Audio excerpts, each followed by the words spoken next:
പെണ്ണുങ്ങളെ കാണാമെന്ന്. ഞാൻ നോക്കിയിട്ട് ഒന്നും കാണുന്നില്ലല്ലോ. അയ്യോ, അങ്ങനെ നോക്കിയാലും കാണത്തില്ല. ഇങ്ങോട്ട് വന്നാണ് ഞാൻ കാണിച്ചു തരാം.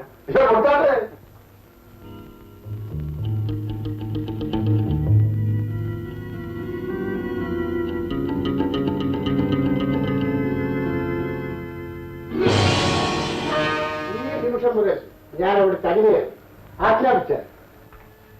ലോപ്പസേ, നമുക്ക് എന്തോന്നാ വേണ്ടേ? അയ്യോ, അത് മാനേജർ തന്നെയാക്കി തീരുമാനിച്ചാ മതി.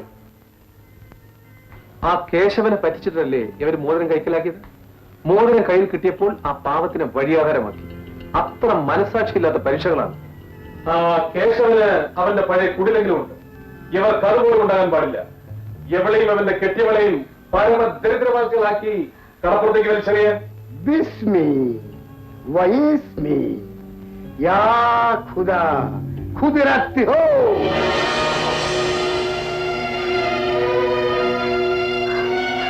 അയ്യോ കൃഷ്ണൻകുട്ടി, നീ എന്നോട് ഇത് ചെയ്തല്ലോ. നിന്റെ കെട്ടിയവൻ അവന്റെ ഉടപ്പുറങ്ങളോട് ചെയ്യാമെങ്കിൽ പിന്നെ എനിക്ക് ചെയ്താലെന്താ? എന്നാലും ഇത് എന്നോട് വേണമായിരുന്നോടാ. എടാണോ റെഡി? ഞാൻ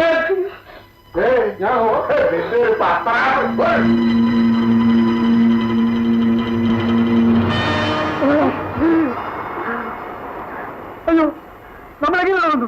നമ്മുടെ കൊട്ടാരം അവിടെ. അയ്യോ, എനിക്കൊരു അബദ്ധം പറ്റിപ്പോയി. ഞാൻ ആ മോതിരം കൃഷ്ണൻകുട്ടിയുടെ കൈ കൊടുത്തു. അവൻ നമ്മളെ ചതിച്ചു.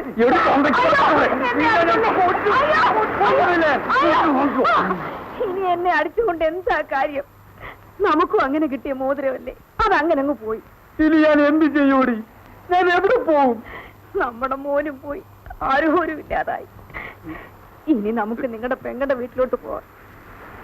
ഏത് മുഖവും വെച്ചുകൊണ്ട് ഞാൻ അങ്ങോട്ട് ഒന്ന് കയറുപടി? ഏതായാലും കൂടെ പുറപ്പല്ലേ, നമുക്ക് പോയി കാലി വീഴാം.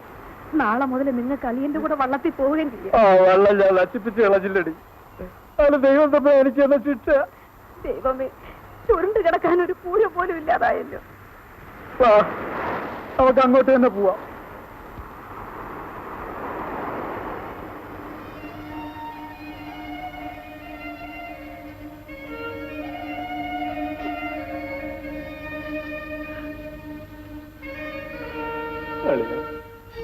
അയ്യോ, അച്ഛനോ?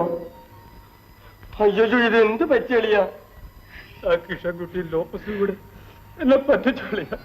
ഞങ്ങൾക്കുള്ളതെല്ലാം പോയി. അയ്യോ, അങ്ങനെ സംഭവിച്ചോ? കയറിക്കിടക്കാൻ ഇടം പോലും ഇല്ലാതെ ഈ കുടിലൊന്ന് ചുരുണ്ടിടക്കാനുള്ള അനുവാദം തേടിയല്ല ഞങ്ങൾ. നാത്തൂൻ എന്താ ഇവിടെ തന്നെ നിന്ന് കളഞ്ഞത്? അകത്തേക്ക് വാ. വരൂ അമ്മായി. ഞാൻ നാത്തൂനെ ആട്ടിയിറക്കണം. അതൊക്കെ ഞാൻ അന്നേ മറന്നില്ലേ. ഇതിനകത്ത് കയറാനുള്ള യോഗ്യത ഞങ്ങൾക്കില്ല. മഴയും വെയിലും കൊള്ളാതെ ഞങ്ങൾ ഈ ഇറയത്ത് എവിടെയെങ്കിലും കിടന്നോളാം. അച്യുതാ, ഇന്നലെ പണക്കാരനായ നിനക്ക് ഞങ്ങൾ ഈ കുടിലിൽ താമസിക്കുന്നത് അവമാനമായിരുന്നു. ഞങ്ങൾ ഈ നാട് വിട്ടു പോവാൻ കൂലിയായി നീ എനിക്ക് പണം വരെ വെച്ച് കാട്ടി. അന്ന് ഞാൻ നിന്റെ മുഖത്ത് നോക്കി ആട്ടി. നീ പണക്കാരനും ഞാൻ പാവപ്പെട്ടവനുമായിരുന്നു. ഇന്ന് നാം തുല്യരാണ്. ഈ വീട് നിനക്കുള്ളതാണ്.